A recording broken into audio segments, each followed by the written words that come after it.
Welcome to the Creek Road Baptist Pulpit.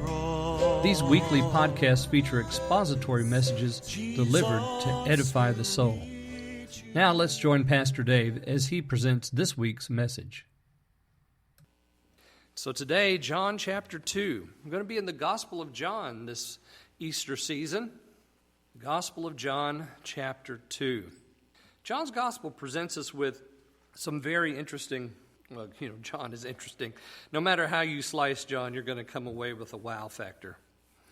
But John is interesting in that he builds his gospel on the festivals of the Jews. He takes the Passovers and he takes the tabernacle feasts, and he takes the dedication of the temple, and they're like mountaintops in John, sort of like the bones of the gospel. And then we find Jesus interacting with those festivals, either at the festival in Jerusalem or in the time period in between the festivals when he's coming and he's going and things are happening and he's teaching. And so all the way from chapter 2 all through the gospel, we find these time points in the Gospel of John. And so that's what we're going to follow as we make our way from John chapter 2 all the way through to the end of John. We're going to see Jesus in the Passover times, the tabernacle times, the dedication of the temple in chapter 10, and so forth. So all of these are going to be time markers for us until we get to chapter 12, which is the triumphal entry. And then, of course, we'll look at Resurrection Sunday, also from the Gospel of John. So if you haven't yet, and I don't know if there's anybody in the church who hasn't read the Gospel of John, but if you haven't read John, take a minute to do so. And if you have read John, follow along as I preach through John, but also you might want to think about reading 1st and 2nd and 3rd John as well. And for kicks and giggles, if you want to, the book of Revelation. All of this is Johannine, what we call Johannine literature. It's what John wrote. We come today to this very first moment, and I'm calling these lessons for Lent from Jerusalem. Lessons for Lent from Jerusalem. John chapter 2. Let's see. My text today is going to be verses 18 and 19, but I think we need to begin in verse 13. Let's just read down to verse 22. The Passover of the Jews was near, and Jesus went up to Jerusalem. And he found in the temple those who were selling oxen and sheep and doves, and the money changers seated at their tables. And he made a scourge of cords and drove them all out of the temple with the sheep and the oxen, and he poured out the coins of the money changers and overturned their tables. And to those who were selling the doves, he said, "Take these things away. Stop making my Father's house a place of business." His disciples remembered that it was written, "Zeal for your house will consume me." The Jews then said to him, "What sign do you show us as your authority for doing these things?" Jesus answered them, "Destroy this temple, and in 3 days I will raise it up." The Jews then said, "It took 46 years to build this temple, and will you raise it up in 3 days?" But he was speaking of the temple of his body. So when he was raised from the dead, his disciples remembered that he said this, and they believed the scripture and the word which Jesus had spoken. William Hull wrote this. He a commentator on the book of John. He said, "One of the ultimate issues of institutional religion. Could one man with nothing but zeal for God's house do more in 3 days to raise up true worship than an entire nation could do working with stones for 46 years? That's a good question. And that's really what we're faced here today. What can he do? What is it that he can do? Well, we come here to verse 18. And I said I'm going to take my text from 18 and 19 today. This comes after he cleanses the temple. He's driven everybody out, made the small scourge of cords, and he's driven out all the sellers and all the buyers, and the money changers and the tables, of course, are flopped over. He's done all that. And the temple has been cleansed by the Son of God. So then the Jews show up. And they want to know something.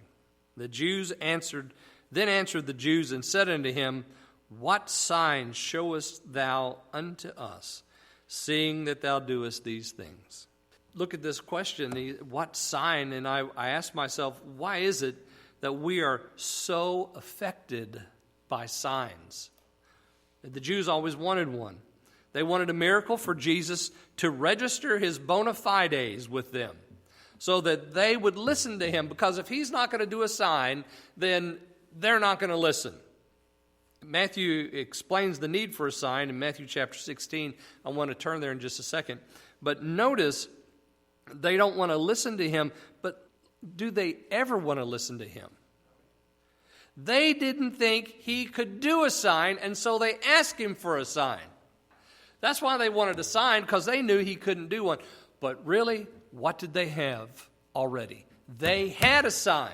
Jesus walking into the temple and driving out all those that bought and sold, and the money changers and their tables and the whole thing, and the scourge of small cords and all of that. They had their sign. There it was in front of them. They had it. This poor man walks into the temple and he does this work, and everybody flees from before him. If I tried to do that, or you tried to do that, and we walked into the temple, guess what? They would have arrested us. But they couldn't lay a finger on him, because he was the only one who had the right to walk into that place and clean it out. And he did so. And so when they say, what sign do you show us that you have the authority? When they do that, they have just ignored the sign that he gave them in the cleansing of the temple. They can just look around now. It's the way it's supposed to be. He said it right. He has said it right. They just needed to look and see. They just needed to look at the one that was standing there in front of them, holding the cord of scourges, the scourge of cords. They just needed to look at him, and they would have a sign. They didn't get any of that. What sign do you give us? Well, as I said, I wanted you to turn to Matthew 16. The Pharisees and the Sadducees came up testing Jesus. This is verse 1, the 16, Matthew 16:1. The Pharisees and the Sadducees came up, and testing Jesus, they asked him to show them a sign from heaven. Okay, so here we have again, John tells us they wanted a sign as he cleansed the temple. Now we come back to Matthew, and Matthew's going to tell us about another sign, and this one they want a sign from heaven. But he replied to them, when it is evening, you say, it will be fair weather, for the sky is red. In the morning, there will be a storm today, for the sky is red and threatening. Do you know how to discern the appearance of the sky, but cannot discern the signs of the times? An evil and adulterous generation seeks after a sign, and a sign will not be given it except the sign of Jonah. And he left them and went away. Yeah, so they had plenty of signs in Matthew's gospel. They had plenty of signs in John's gospel. Even before this happens in chapter 2, we have enough signs to know that this is Messiah. They had all the signs they needed, and yet they wanted more. They were not satisfied. And, of course, they would never be satisfied. A wicked and adulterous generation always seeks after a sign, because we want that for our own pleasure. We want that for our own end. We want to be entertained by God. He is not in the business of entertaining us. He's in the business of cleansing us. And we don't want that, because you know what happens when you cleanse something? You got to scrub it a little bit, and that hurts. Jesus is asked this question by these authorities. We want a sign. Give us a sign. What sign would you show unto us? Now notice that next phrase there. Showest thou unto us. They felt like they were the guardians of truth, right? They were responsible for the temple. They were the gatekeepers of all that went on in the temple. They were the ones who had to be obeyed. They were the ones that needed to be studied. They were the ones that needed to be listened to. They were the ones that needed to be honored. They were the ones that needed to be increased. But ladies and gentlemen, before we put these folk in some sort of an awful category, we are exactly the same way. We do the same thing. It's all about us, baby. It's all about me, baby. I mean, that's where we go, isn't it? Showest thou unto me. Showest thou unto us, our clique, our group, our control. Yeah, that's what they wanted. They didn't care about anybody else seeing a sign. They didn't care about anybody else knowing the Messiah had come. They didn't care about anybody else having the key given to them. No, they wanted the key given to them alone. Give us a sign because we're in charge. I'm the big dog. Have you ever heard of BMOC? BMOC, baby. Yeah, that's what these guys were. They were BMOC. Or maybe we should say BMOT. Big men in the temple. And then they go on, this final phrase, and you'll find that on the front of the bulletin. Seeing that thou doest these things. Jesus had broken the rule, you know. He broke the rule with the overturning of the tables. He broke the rule with the scattering of the money. He broke the rule with the whip. He broke the rule with the loose birds and the loose sheep and the loose oxen. He broke the rule with the money scattered everywhere. He broke the rule. He broke the rule by driving the people out and cleansing the temple of all this buying and selling that was going on. This wasn't a place of a market. This is God's house. It's a place of prayer. It's a place of worship. Seeing that you do these things. But they needed proof. But they really didn't want proof. They thought the temple belonged to them. But the same thing happens to us. Jesus flies into our house, and we think it's our house. And then he turns over the tables, and he runs out the money changers in our house. This gets our attention, and we rush in and ask him, who do you think you are? Give me a sign to prove that you have the right to do this in my house. Because I'm BMOT in this place. I'm in charge. It's my authority. This gets our attention, all right. Show me your authority, Jesus, for messing up things in my house. Why do you mess up my stuff? Why do you tear down my idols? Oh, Jesus, what are you doing in my house? Just the same. It's all the same. We have it all nice and neat. It's all packaged, shiny. You know, we've got it set just like we want it, maybe. At least we create a pretend house that's all neat and shiny, and the real house that we live in is confused and dark. But we don't want anybody messing with either one of them, especially not God, because cleansing is painful sometimes. And what does Jesus do? He answered and said to them there in verse 19, destroy this temple. Now this is what they had done to the place of worship. They had destroyed it. They had ruined it. In the hands of men, the things of God always turn dull, corrupt. He wasted our blessings. You know, I'll never forget as a child watching my mother clean the silver in our house. My great-grandparents, I think it was my great-grandparents, wasn't my grandparents, I think it was my great-grandparents, had passed down through the family to my father a set of silver. And she would take that silver out every year, whether it needed it or not, and she would clean it. And she would open that box up, and it's a nice little wooden box, and it's velvet lined, and it's got the silver, and it's a serving for I don't know how many, but it's got, you know, the forks and the salad forks and the meal forks and the knives and the spoons and the soup spoons and the ladles and all that stuff laid out in this little box. And she would open that box up, and she'd take out the silver, and I thought, oh, there's our family silver. But then she would wash it, and she would take that tarnish remover. I always hated that stuff. It was nasty. It was paste. She would take that pasty tarnish remover in a rag, and she would rub each of those pieces. And when she was done, she would lay one clean one out after she had washed it and rinsed it off. And you'd look at that one compared to the rest of them, they didn't look the same. Because now you've got a clean piece of silver. Then you realize why it's so valuable and why people like to have it, to display it at certain occasions, right? Because it's beautiful. That silver is beautiful. But you look at the tarnished silver, well, I understand why Mom wanted to clean it.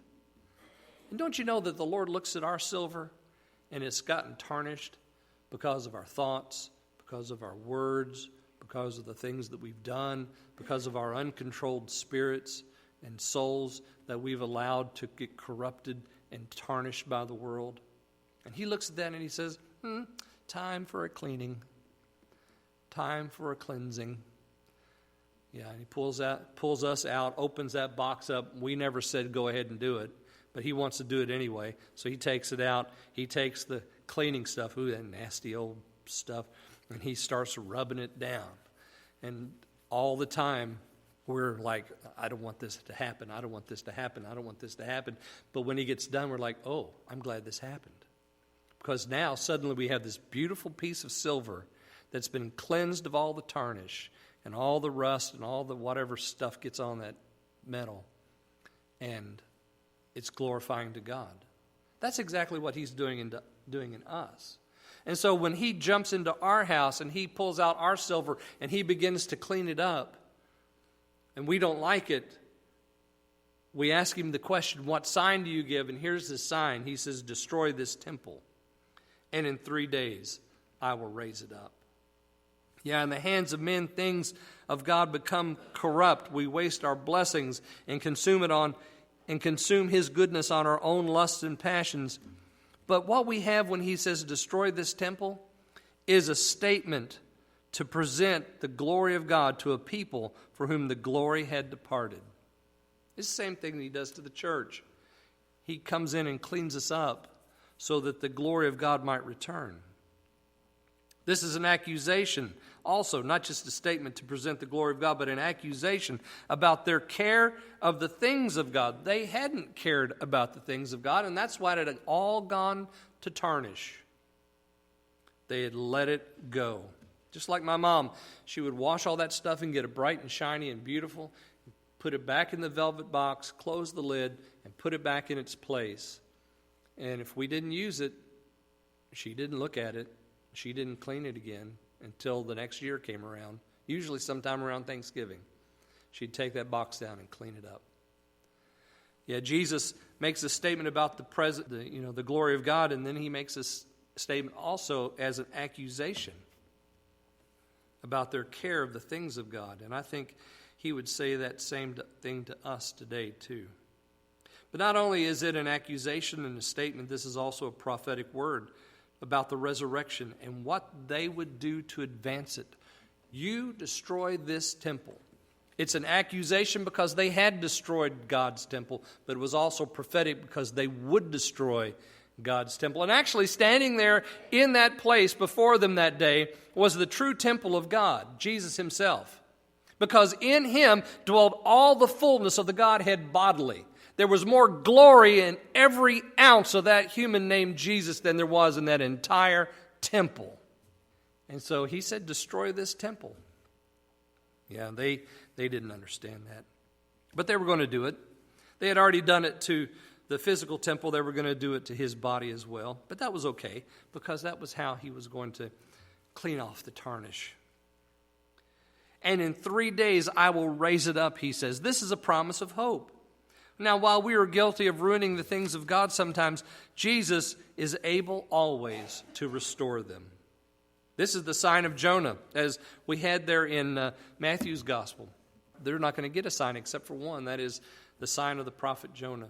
I hope that you'll read Jonah sometime. It's an easy book to read. 4 chapters, easy to read the prophet Jonah. Find the prophet Jonah this week and read the prophet Jonah. And that 2nd chapter, I'm telling you, is absolutely some of the best praying you'll ever have. You can take that into your prayer closet right now. You don't have to do a whole lot to adapt it, and just pray those words. Jonah goes to the belly of hell, he says, and he dies there. But he prays while he's dying that the Lord would raise him up, and sure enough, he does. Gives him a resurrection and changes the man so that he goes on and does God's mission. So he says, you destroy this temple, and in 3 days I will raise it up. Here's a promise. It's going to happen. And while they're guilty of ruining the things of God, he's going to restore them with the sign of Jonah. This is a challenge for them to believe. It's also a challenge for each one of us to believe. There is one here that is greater than the temple. There is one here that is greater than your need. There is one here that is greater than all the unbelief the world can muster. And he will raise it up. John chapter 2, verse 22. We read it earlier, but it wasn't a part of my sermon this morning. But look at what it says about the apostles. When he was raised from the dead, his disciples remembered that he had said this unto them, and they believed the scripture and the word that Jesus had said. This is what the sign of the resurrection does. It makes a change from the impossibility of men to the possibility of God. This is what the resurrection does. It cleans up the silver from a tarnished mess to a bright glow to the glory of God. This is what the resurrection does. And Jesus has a right to walk into any house represented in this room today. He doesn't even have to knock on your door, because if you name the name of Christ, you're his, to clean you up, to clean up this old preacher, to clean up everybody in every pew in this place. Yes, sir. What temple? What sign? The sign that I will in 3 days raise it up. Thank God for his power to make a change in us. Jesus will meet you. Thanks for listening to this week's message. Please join us again next time for another installment of the Creek Road Baptist Pulpit.